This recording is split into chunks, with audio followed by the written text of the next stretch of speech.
काहे मुंह फुला के बैठल बाड़ू? अरे का बताई, हमार दुख तोहरा से थोड़ी ना बुझाई। अरे काहे ना पहले बोला था। सुना बतावा तनी। बोला।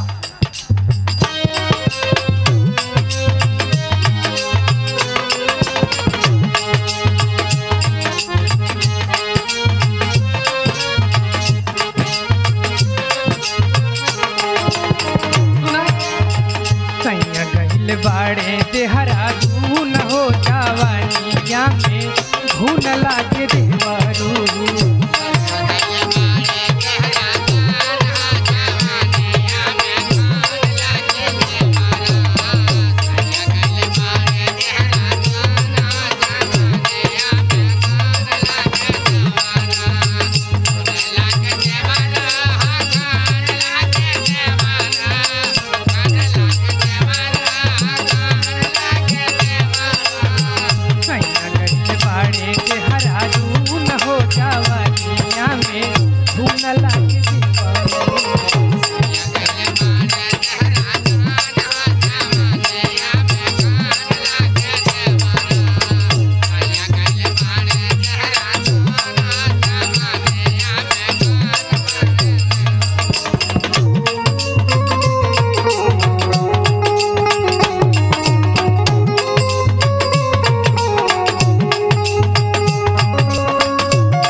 तो हर दिमाग के चकरा जाई। रोक गई बाड़े पिया ऐसन धरा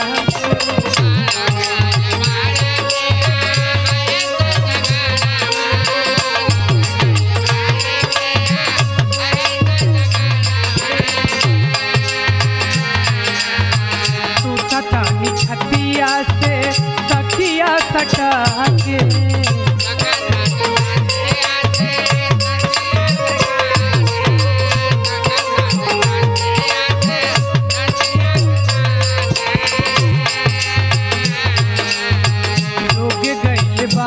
पिया ऐसन धरा के तू सतानी छातिया से तकिया सटा के।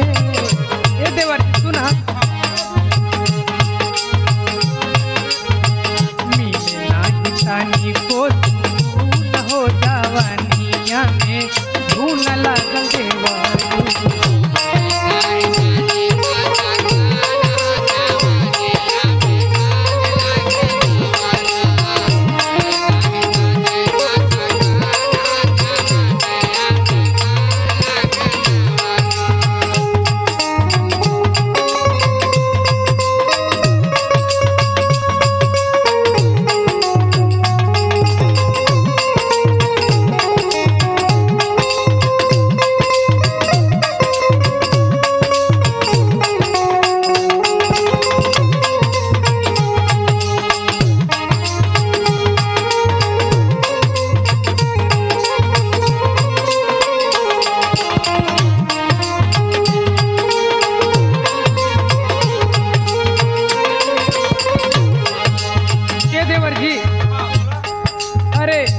जब तोहार बिया हो जाई ना तब तोहरों के समझ में आ जाई। लेकिन सुना, और कौन कौन दिक्कत बा।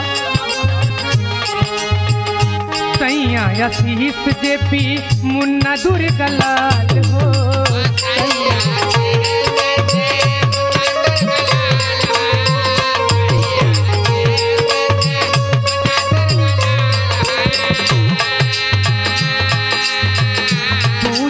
देवरू हमारे तन को हाल हो।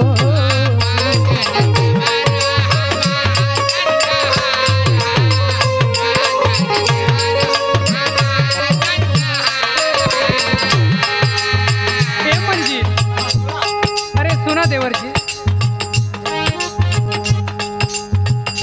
सैया यसीस जेपी मुन्ना दुर्गलाल हो बूझे न देवरू हमार तन को हाल हो।